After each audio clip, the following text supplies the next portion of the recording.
Hello, hi, mabuhay mga Mars! Ngayong araw ay samahan nyo ako na magpunta dito sa Pinatubo. Dito lang yan sa Botolan, Zambales. Kaya for the go, na-invite nga tayo ng Leslie Travel and Tours Mount Pinatubo 4x4 Adventure. For as low 2,000 pesos, ay makikita mo na at mawi-witness mo ang beautiful disaster ng Mount Pinatubo. Ito si Ma'am Leslie na napakabait at napaka-approachable. Sa mga gusto magpabook ng travel dito sa Mount Pinatubo, ay mag-message lang sa kanilang Facebook page at paki-like and follow na din. And syempre, lahat ng kanilang 4x4 napaka-quality. Lahat ay maganda, perfect for adventure talaga. Itong mga kasama ko nga from Cebu pa. Di mo akalain lahat yan ay mga pulis.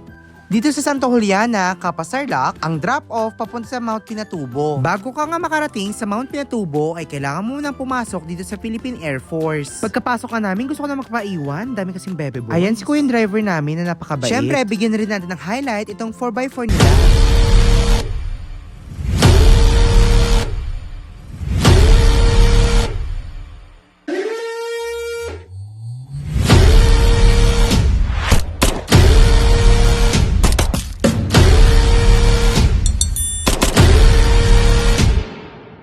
Almost 1 hour din kami nakasakay dito sa 4x4 bago kami ibaba sa drop-off. Sobrang mag-e-enjoy ka at napakasulit ng iyong bayad dito. Bukod sa makikita mo na ang pinagshootingan ng Katniel noon, mawi-witness mo din ang beautiful disaster ng gawa ng Pinatubo. Sobrang extreme nga ang pagsakay ng 4x4 na kung saan usually mapapanood mo lang to sa mga movie. At nakarating na rin kami sa isa sa mga highlight dito sa Mount Pinatubo. Dito sa mga Toblerone Hills nila. Saan hugis Toblerone ang mga bundok dito. Ay mga Mars, sobrang sulit ang pagsakay ng 4x4. Swerte nga namin dahil open itong 4x4 namin. May experience namin ang napaka-solid na mga daan dito sa Mount Pinatubo. Kitang-kita naman sa video na napakasaya at nag-e-enjoy kaming lahat.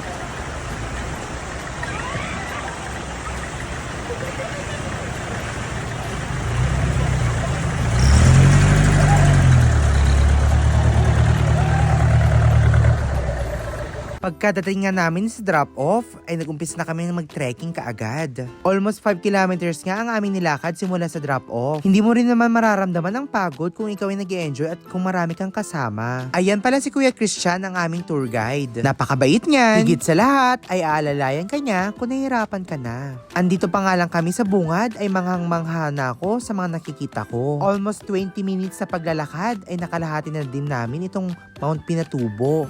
And yes, nakakapagod pero laban lang. First time ko kasing umakyat ng bundok. And syempre, advisable din ito sa mga beginners na katulad ko.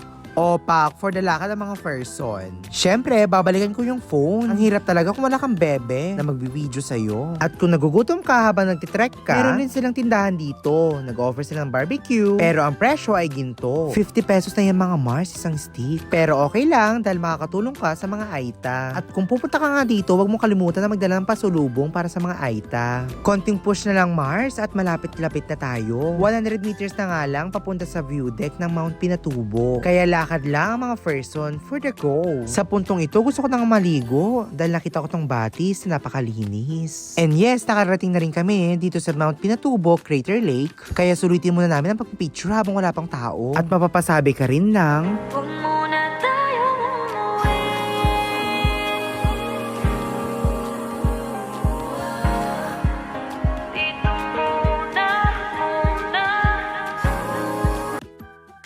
o diba, sobrang ganda. Sa video pa lang yan what more kung sa personal. Kaya for the picture muna kami ng aking partner. Habang konti pa lang mga tao at masolo itong view deck nila. Sobrang ganda talaga dito. Mapapa-thank you Lord ka talaga. Syempre, andito na nga rin kami ay hindi ko na rin pinalagpas sa bumaba at makita at mahawakan ang lake ng Mount Pinatubo. Etong mga kasabayan nga namin ay galing pa sa iba-ibang lugar ng Pilipinas na talagang dumayo pa at pumunta dito. Napakaswerte ko nga dahil na-invite tayo. Bukod doon ay napakalapit lang rin natin sa Kapas. Kaya thank you ulit sa Leslie Travel and Tours. Kaya kung ako sa inyo, magpabook na kayo. Available sila weekdays and weekends. At kung may pagkakataon nga ulit ay babalikan ko itong Mount Pinatubo. Yun lang. See you let's next vlog. Bye-bye!